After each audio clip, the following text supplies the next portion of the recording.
ప్రతి ముత్తైదు అంబను కాదే కవిచేది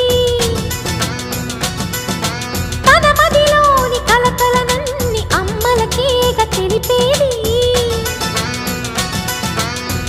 నెలతలే లేకుంటే దేవుడికి నెలవేది భక్తులే రాకుంటే గుడికి ఇక వెలుగేది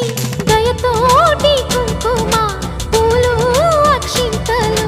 మనమంతా ఇవ్వాలి తన తాళి నిలపాలి తాళి కాచి ముత్తైదా ఎల్లమ్మ ఎల్లమ్మ